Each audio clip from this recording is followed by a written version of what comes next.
पूर्व आरक्षक सौरभ शर्मा के पास मिली करोड़ों की संपत्ति के खुलासे के बीच सरकार ने विवादित परिवहन आयुक्त डीपी गुप्ता को हटा दिया है। दरअसल गृह विभाग ने ये आदेश जारी किए हैं और डीपी गुप्ता को पुलिस मुख्यालय अटैच किया गया और सरकार ने एक तबादला आदेश जारी कर 2 आईपीएस अधिकारियों को इधर से उधर कर दिया है। इसमें बड़ा नाम परिवहन आयुक्त डीपी गुप्ता का है, जिन्हें शासन ने उनके पद से हटा दिया है।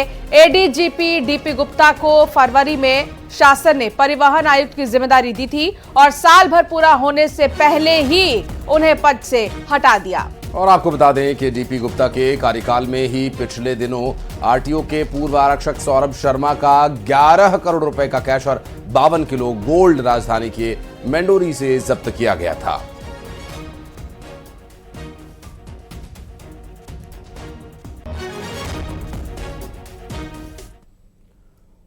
और ग्वालियर में खेल का मैदान बन गया जंग का मैदान जब कबड्डी के मैच में शुरू हो गई मारपीट। एक दूसरे पर कुर्सियां फेंकी गई। राज्य स्तरीय कबड्डी प्रतियोगिता में मारपीट हुई है। इंदौर ग्वालियर मैच में जमकर बवाल हुआ और इस बीच जो कबड्डी के लिए पूरा मैदान तैयार किया गया था वो जंग का मैदान बन गया। देखिए तस्वीर, जहां मारपीट करते यहां नजर आ रहे हैं प्लेयर्स, कुर्सियां फेंक रहे हैं। इंदौर ग्वालियर मैच में जमकर बवाल हुआ। दरअसल कांटे के मुकाबले में 1 पॉइंट पर विवाद खड़ा हो गया।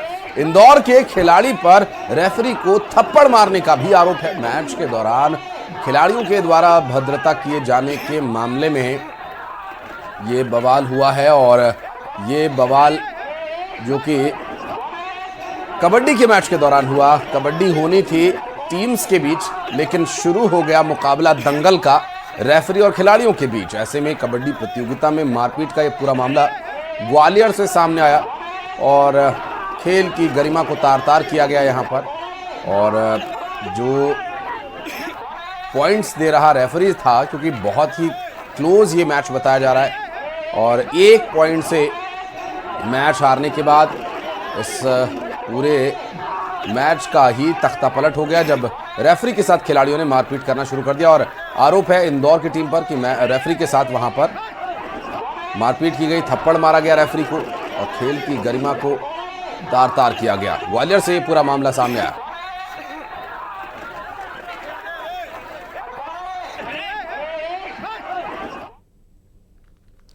दतिया में युवाओं ने बंदूक से फायर करते हुए रील बना डाली। फायरिंग का वीडियो सोशल मीडिया पर तेजी से वायरल हो रहा है। दरअसल ये मामला गोराघाट थाना के मेहदोरा ग्राम का 4 दिन पुराना मामला बताया जा रहा है। फिलहाल पुलिस इस पूरे मामले में वीडियो की जांच पड़ताल में जुटी हुई है और फिलहाल पुलिस को वीडियो के बारे में कुछ खास पता नहीं है। अब पुलिस की जांच के बाद ही साफ होगा कि बंदूक लाइसेंसी है या अवैध है। दतिया से पूरा मामला सामने आया जहां पर राइफल लेकर कुछ युवा हवाई फायर करते नजर आ रहे हैं। हालांकि इस तरह से हथियारों का प्रदर्शन गैर कानूनी है और अब पुलिस वीडियो के बारे में जांच पड़ताल करेगी या नहीं, इस पर भी आशंका है, क्योंकि पुलिस वीडियो के प्रति अनभिज्ञता जता रही है।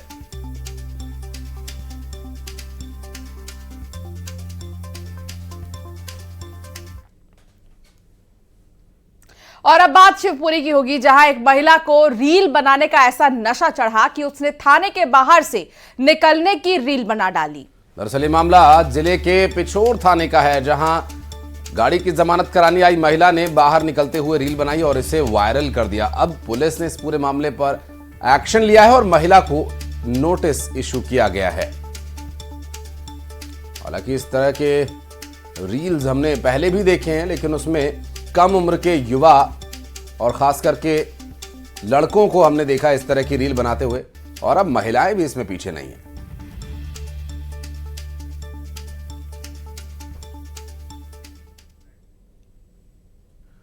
बढ़ते आगे, उज्जैन पुलिस का एक कांस्टेबल वीडियो रील को लेकर सोशल मीडिया पर अब ट्रोल हो रहा है। वीडियो में वो पुष्पा 2 के किरदार एसपी शेखावत के लुक में नजर आ रहा है। कांस्टेबल ने थाने की टेबल पर पैर रखकर वीडियो बनाया। ये देखिए, वही वीडियो और वही स्टाइल, वही लुक। कांस्टेबल रणवीर सिंह उज्जैन शहर से करीब 50 किलोमीटर दूर महिदपुर रोड थाने में तैनात हैं। और अब इस वीडियो पर उनका ये कहना है कि उन्होंने ही इसे बनाया, लेकिन किसी ने इसे पुष्पा 2 फिल्म की एक क्लिप के साथ एडिट करके अपलोड कर दिया। थाना प्रभारी मदन पवार का कहना है कि कांस्टेबल से गलती हो गई है, उसे समझा दिया गया है।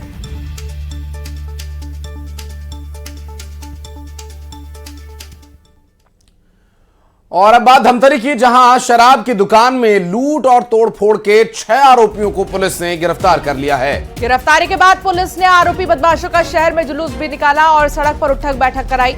आपको बता दें कि 2 दिन पहले बदमाशों ने भखारा में शराब दुकान में लूटपाट के बाद तोड़फोड़ की थी। और धमतरी से पूरा घटनाक्रम सामने आया, जहां पुलिस ने 6 के 6 आरोपियों को सड़क पर कान पकड़कर नारे लगाते हुए उनका जुलूस निकाला, सड़क पर उठ बैठ उनसे करवाई और लोगों को ये दिखाया कि कानून व्यवस्था पूरी तरह से बनी रहे, इसके लिए प्रशासन लगातार तत्पर है और इस तरह की हरकत करने की आइंदा कोई हिमाकत न करे। इस तरह की हरकत करने वालों का क्या अंजाम, क्या हश्र होता है, ये आप इस वक्त आपकी स्क्रीन पर देख सकते हैं। आरोपियों का पुलिस ने बाकायदा बाजार में जुलूस निकाला।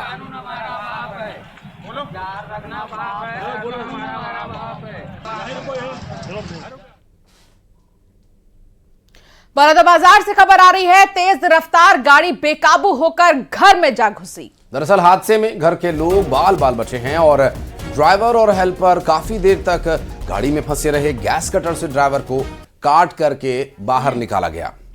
गिलहौरी थाने के बरपाली गांव के पास यह हादसा हुआ है और ये तस्वीर देखिए किस तरीके से कड़ी मशक्कत के बाद ड्राइवर को बाहर निकाला गया। क्लीनर भी साथ में ही मौजूद था। तेज रफ्तार गाड़ी बेकाबू होकर घर में जा घुसी। हादसे में घर के लोग बाल बाल बचे हैं, उन्हें चोट नहीं आई है। हालांकि ड्राइवर और हेल्पर काफी देर तक गाड़ी में ही फंसे रहे। गैस कटर से ड्राइवर को बाहर किसी तरह निकाला गया।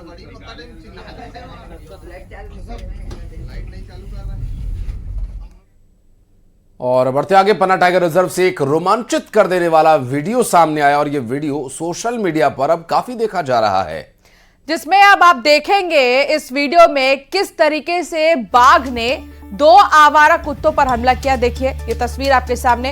ये वीडियो मामला कोर एरिया का है, जहां से सटे खेतों में घूम रहे 2 आवारा कुत्ते गलती से पर्यटन जोन में पहुंच गए। बाघ ने इन्हें देखते ही हमला कर दिया।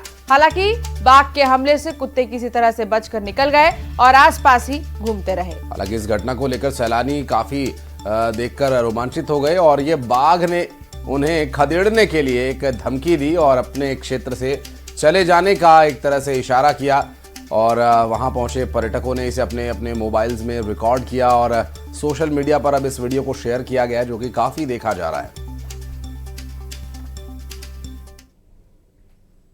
श्योपुर में राष्ट्रीय चंबल अभयारण्य विभाग के अधीक्षक योगेंद्र पारदे की रिश्वतखोरी से जुड़ा एक और वीडियो वायरल हो रहा है। दरअसल इस वीडियो में रेत माफियाओं के जब्त किए गए ट्रैक्टर्स ट्रॉली को छोड़ने के बदले में अधीक्षक रिश्वत मांगता हुआ दिखाई या सुनाई दे रहा है। 5 दिन पहले भी रिश्वत की मांग करते हुए एक वीडियो सामने आया था। अपने अधीनस्थ कर्मचारियों से 7 लाख रुपया महीना लाने की बात करता हुआ इसमें अधिकारी सुनाई दिया है। एक वीडियो में मंत्री को रिश्वत देने का भी मामला सामने आ चुका है। आला अफसर कार्रवाई के नाम पर जांच कर रहे हैं। अधीक्षक महोदय डीएफओ और सीसीएफ को भी रिश्वत देने की बात कर चुके हैं। पैसा देगा तो नहीं देगा तो नहीं करूंगा, केवल उसको ट्रैक्टर को वो करूंगा और इनको छोड़ दूंगा सब। अब मोटरसाइकिल देखिए 2 वीडियोस हैं। एक पहले का वीडियो जो हमने आपको दिखाया था, जिसमें वो फोन पर बात करते हुए रिश्वतखोरी के पैसों की सेटलमेंट की बात कर रहा है और दूसरी तरफ एक और वीडियो जो अभी हाल में जारी हुआ है, उसमें मैं बचूंगा ना तुमको बचा पाऊंगा। मामला रिश्वत का ही है। अपने यहाँ से बड़ी करेंगे, पैसा देगा तो नहीं देगा तो नहीं करूंगा, केवल उसको ट्रैक्टर को वो करूंगा और इनको छोड़ दूंगा सब। अब मोटरसाइकिल वाले तो नहीं आ रहे, उनको ढूंढ के लाना है, मैं बताऊंगा तो वो इसलिए सोच रहे कि अब वो छूटेगी नहीं गाड़ी, तो जान दो 5 स्क्वायर फीट। अब मजबूरी में उनको भी बुलाना है कि आ जाओ तुम्हारी छोड़ दूंगा, भले पैसा नहीं दूं। अब एक को पकड़ूंगा एक को छोड़ूंगा तो केस तो उलझन आगे के लिए। अपने यहाँ से बड़ी करेंगे, पैसा देगा। और इधर मंडला में एक कार चालक ने स्ट्रीट डॉग के साथ बेरहमी की और कार चालक ने पहले स्ट्रीट डॉग के बच्चे को कुचल दिया और उसके बाद कार को रिवर्स कर दूसरे बच्चे को भी कुचल दिया। इस घटना में दोनों की ही मौत हो गई है। इस घटना की तस्वीरें अब वायरल भी हो रही हैं। क्रूरता देखिए, मंडला में एक कार चालक ने कैसे स्ट्रीट डॉग के साथ बेरहमी की है। हालांकि स्ट्रीट डॉग के ये बच्चे हैं, 2 छोटे छोटे बच्चे। कार चालक ने पहले स्ट्रीट डॉग के बच्चे को कुचल दिया, उसके बाद जब वो बैक कर रहा था कार को तो दूसरे बच्चे को भी उसने कुचल दिया। इस तरह की क्रूरता सीसीटीवी में कैद हुई है।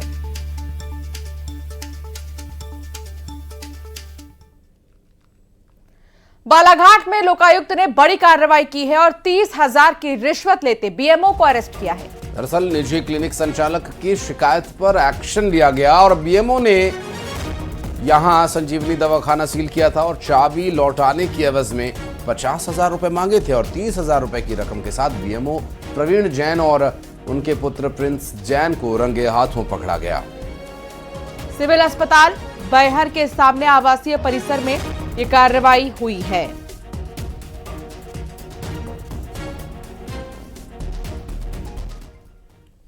और बढ़ते आगे, रीवा लोकायुक्त की टीम ने एक बड़ी कार्यवाही करते हुए रिश्वतखोर बड़े बाबू को रंगे हाथों धर लिया।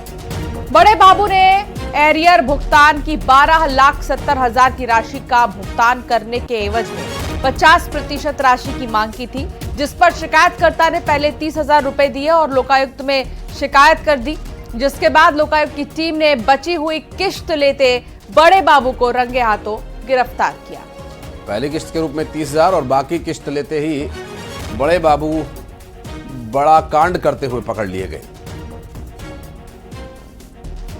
शक राम निहोर साकेत जो भी रिटायर हुए हैं और उनका अवकाश नकदीकरण और एरियर्स का पैसा करीब 12,70,000 रुपये उनको प्राप्त हुआ था और इसमें से पैसा प्राप्त होने जब बैंक से ड्रॉ करने के लिए इनके बाबू जो हैं राजा राम गुप्ता, उनके द्वारा 50% राशि की मांग रिश्वत के रूप में की जा रही थी। तो ये शिक्षक राम निहोर साकेत ने 30,000 रुपये पहले उनको दे दिए थे, मगर वो बात नहीं बन पाई। तो शिकायत यहाँ पुलिस अधीक्षक महोदय के समक्ष की गई थी और उसके पश्चात सत्यापन कराया गया। सत्यापन में जब शिकायत सही पाई गई तो टैप टीम गठित करके राजा राम गुप्ता को उनके कार्यालय में 50,000 रुपये नकद और 5,40,000 के चेक देते हुए रंगे हाथों पकड़ा गया। छतरपुर में 2 बाइक की आमने सामने से भिड़ंत हो गई है। बाइक सवार 3 युवकों की मौके पर ही मौत हो गई। दरअसल इस हादसे में 2 लोग गंभीर रूप से घायल हुए बताए जा रहे हैं और घायलों को जिला अस्पताल ले जाकर भर्ती कराया गया। बड़ा मलहरा थाना इलाके की ये पूरी घटना है, जहां छतरपुर में 2 बाइक्स की आमने सामने टक्कर के चलते यहां 3 युवकों की मौके पर ही मौत हो गई।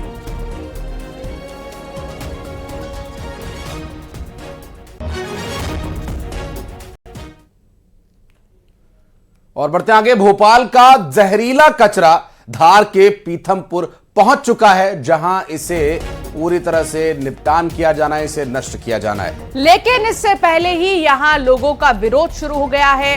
लोगों ने कचरा जलाने के खिलाफ विरोध जताया है। इधर कांग्रेस के प्रदेश अध्यक्ष जीतू पटवारी ने पूर्व लोकसभा अध्यक्ष सुमित्रा महाजन से मुलाकात की और जहरीले कचरे से पीथमपुर के साथ इंदौर को होने वाले नुकसान पर चर्चा की। और इतना नहीं, इंदौर में धार के प्रभारी मंत्री कैलाश विजयवर्गीय ने भी एक बैठक की और इस पर चर्चा की। दरअसल बैठक में मंत्री तुलसीराम सिलावट, सांसद शंकर लालवानी के साथ साथ धार के सभी जनप्रतिनिधियों के साथ अधिकारीगण भी मौजूद रहे और बैठक में विजयवर्गीय ने कहा कि सीएम से मेरी बात हुई है, सरकार जवाबदेही से काम कर रही है।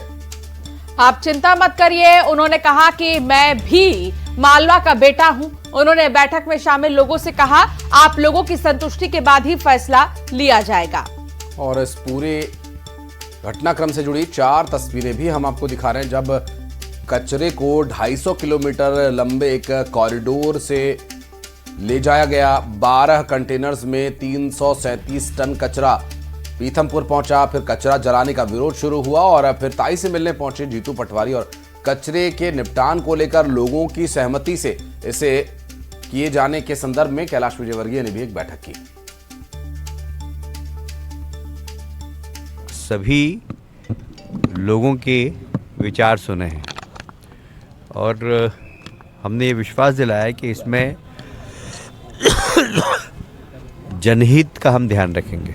माननीय मुख्यमंत्री जी ने गारंटी ली किसी प्रकार का किसी भी को भी नुकसान नहीं हो चाहिए, न वृक्षों को, न जीव जंतु को, न मनुष्य को।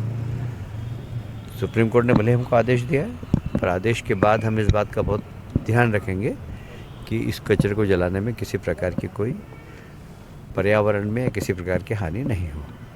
इसको मॉनिटरिंग करने के निर्देश सारे साइंटिस्ट को दिए हैं और पब्लिक की ओर से लिटिगेशन भी लगी है, उसमें कोर्ट क्या निर्देश देगी उसका हम इंतजार करें। और इधर धार के पीथमपुर में जहरीले कचरे के निपटारे में मुख्यमंत्री डॉक्टर मोहन यादव ने कहा है कि किसी को डरने की जरूरत नहीं है, क्योंकि जब इस कचरे के निस्तारीकरण का निर्णय लिया तो कई एजेंसीज के सर्वे के बाद यह निर्णय लिया गया। हमारा प्रयास है कि हम सबको साथ लेकर चलें, सबको विश्वास में लेकर चलें और साथ में मिलकर काम करें। इन सब कोर्ट और जानकारी के बाद ही चीफ सेक्रेटरी को बताया गया था कि आसपास के गांव के स्वास्थ्य संबंधी परीक्षण, फसल की उत्पादकता पर प्रभाव, केंद्रीय जल स्रोतों के गुणवत्तापूर्ण परीक्षण और तीनों विधाओं में पाया गया कि ये इस प्रकार की कोई भी रिएक्शन, कोई भी नुकसान, नकारात्मक परिणाम नहीं आए। हमारा प्रयास भी है कि हम सभी लोगों को विश्वास में लेके चलें, सभी लोगों को सारी जानकारी पारदर्शिता के साथ सामने रखें और इस मुद्दे का राजनीतिकरण न होने दें। और वो भी दो मुंही राजनीति नहीं चलती। पीथमपुर में आके विरोध करते और भोपाल में कुछ नहीं बोलते। और छत्तीसगढ़ में मंत्रिमंडल विस्तार की अटकलें एक बार फिर से तेज हो गई हैं। राज्यपाल से सीएम विष्णुदेव साय ने मुलाकात की और सीएम ने राज्यपाल को नए साल की शुभकामनाएं भी दी। मंत्रिमंडल विस्तार समेत कई मुद्दों पर चर्चा हुई है। जल्द मंत्रिमंडल विस्तार हो सकता है। बृजमोहन अग्रवाल के सांसद बनने से पद खाली हुआ है। एक मंत्री का जो पद है वो खाली है और उस पर भी जल्द फैसला संभव। मंत्री पद की दौड़ में कई नेता शामिल हैं। छत्तीसगढ़ में लागू हो सकता है हरियाणा का भी फॉर्मूला।